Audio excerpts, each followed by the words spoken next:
Brother Paul Roque mula po sa PFCC 20 Bulacan. At nagpapasalamat po ako sa ating punong lingkod at sa ating Panginoon sapagkat isa rin po ako sa nililang at tinuruan po sa ating College of Divine Wisdom, mga kapatid, at patuloy na tinuturuan ng Panginoon na patuloy na makapaglingkod. Tunay po na napakabuti ng Diyos sa ating lahat sapagkat napakabuti po niya sa lahat ng oras sa ating buhay. Ako po ay nagtapos ng AB Evangelization, mga kapatid, at nais ko lamang din pong ibahagi ang kabutihang ginawa sa akin ng Panginoon. Nung ako po ay naglilingkod, mga kapatid, sa probinsya at ako po ay na-assign, nagtataka po ang aking mga kasamahan sapagkat bumabagsak po ang aking katawan at ako po ay pumayat ng husto. Hindi ko rin po alam kung bakit po ako inuubo ng walang tigil, mga kapatid, at sila po ay nagpasya na ako po ay ipa-check up. At nung ako po ay ipa-check up, mga kapatid, in-x-ray po ako. At nagulat po yung doktor nung basahin yung x-ray sapagkat may nakita siyang malaking bukol sa akin pong baga. Ang sabi niya, hindi masyadong malinaw ito, kailangan i-CT scan ka para malaman natin kung ano talaga ang bukol na yan. Doon po, mga kapatid, ay para pong nagitla po ako sapagkat hindi ko po akalain na meron po pala akong ganong bukol sa mga kapatid sa akin pong baga. Noong ako po yung CT scan, mga kapatid, tinignang malinaw at nakita po na kailangang i-biopsy. Sa madaling salita po, ako po i-biopsy, kinunan po ako ng laman, tinusukan po ako ng instrumento sa tagiliran ko tapat ng aking baga at kumuha po ng laman upang ito'y i-biopsy. Mag-anniversary po tayo noon dito po sa Ambel. Nung makunan po ako ng laman, ang pray ko kay Lord, Lord, ngayong anniversary po ng gawain mo sa Maynila, sa Ambel, inaangkin ko po na pag tinest po ito, inaangkin ko pong ito ay negative. Natapos po ang atin pong anniversary at ako po'y bumalik muli sa misyon. At nung tingnan po ang aking pong result ng biopsy, positive po at stage 3 cancer sa lungs ang nakita po ng doktor.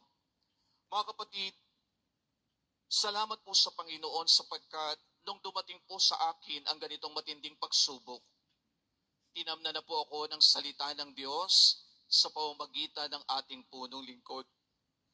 Alam niyo, nung time na yon, hindi ko malaman kung paano ko sasabihin sa aking sister wife. Pero nung ako po'y tumawag sa kanya mula sa probinsya, sabi ko, na-diagnose ako na may stage 3 cancer ako sa lungs. Pero ang nabagit ko sa kanya, huwag kang mag-alala at huwag kang matakot. Okay lang ako, hindi ako pababayaan ni Yahweh El Shaddai sapagkat tapat siya sa kanyang mga salita. Amen. Alam niyo po, mga kapatid, nung time na yon, wala po akong ginawa kundi mag-pray kay Lord. Ang sabi nila, umuwi na ako para maalagaan ako ng aking pamilya, pero nagpasya po ako. Ako po isinugo ng Diyos dito para magpalakas at hindi ako para palakasin.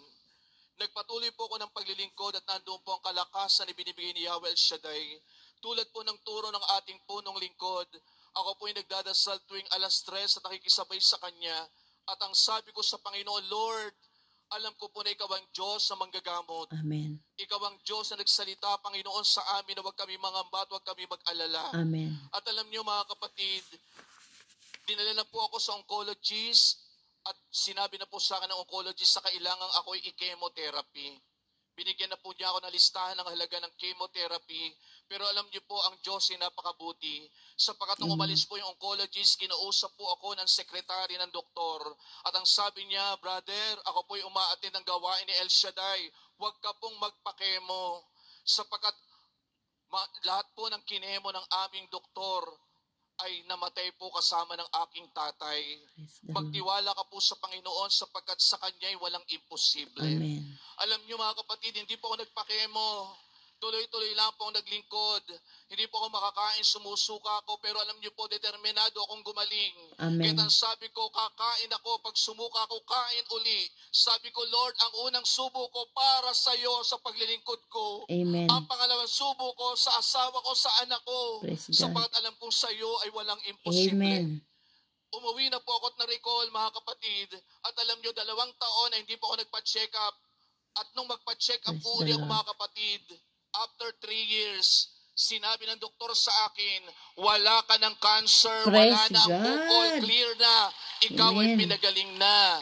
Yes. Kaya maraming salamat po sa ating punong lingkod sa patang salita na kanya ipinapahayag at tinatanim sa ating puso. Amen. Ito po ang magpapalakas sa atin. Yes, Ito ang Lord. magbibigay ng liwanag sa atin na sa gitna ng Amen. dilim ng pagsubok, nandun ang liwanag ni Kristo. Yes, Nandun ang Lord. salita ng Diyos na Amen, maghahatid amen. po sa atin ng tagumpay. Praise the Lord. Kaya marami pong salamat sa ating punong To lingkod. God be the glory. To God Salamat be sa the Diyos. glory.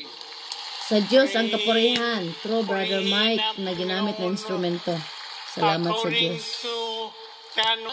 Pagpalang gabi po, Brother Mike, sa ating servant leader at sa kanyang may bahay, Sister Belen Velarde, at sa maraming salamat, Yahweh, sa pagkakataon na ako Lord po Gascon. ay sa biyaya ng Panginoon. Pamangkin ni Brother makapagpatuto. Jonas. At good evening din po sa ating assistant servant O leader, Kong kapatid Michael ni Brother Velarde. Jonas At ako po Gascon. si Brother Joe Claude Gascon.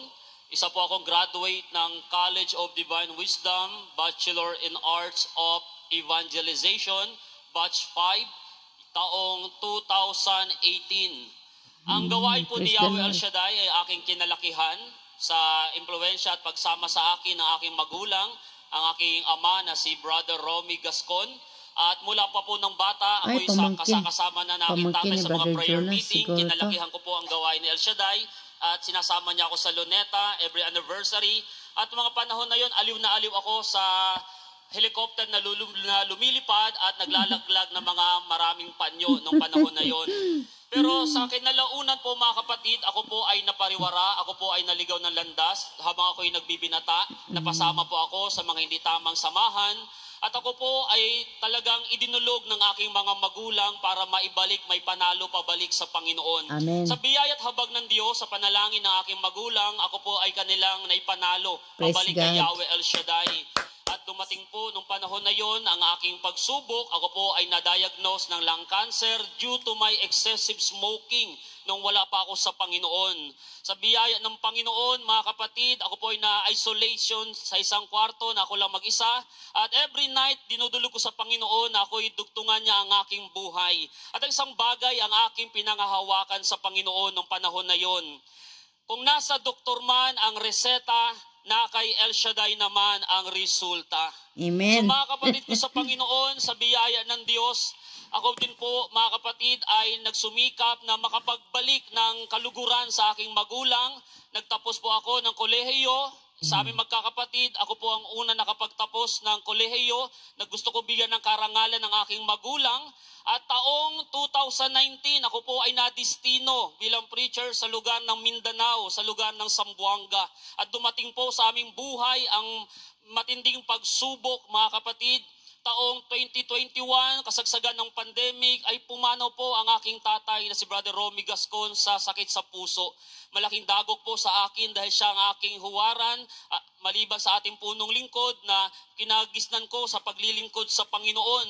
Naging masalimuot ang aking naging buhay dahil nais kong umuwi dahil gusto kong makita ang aking magulang sa huling pagkakataon.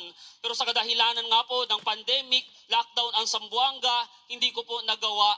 Pero isang bagay, mga kapatid, ang nagbumuhay ng aking puso at ang aking damdamin.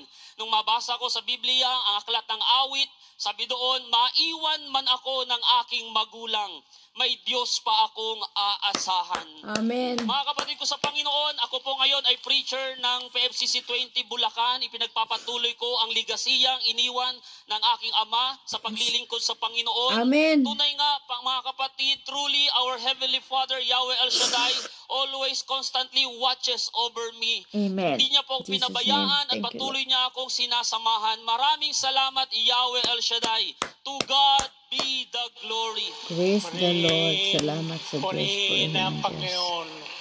Praise God.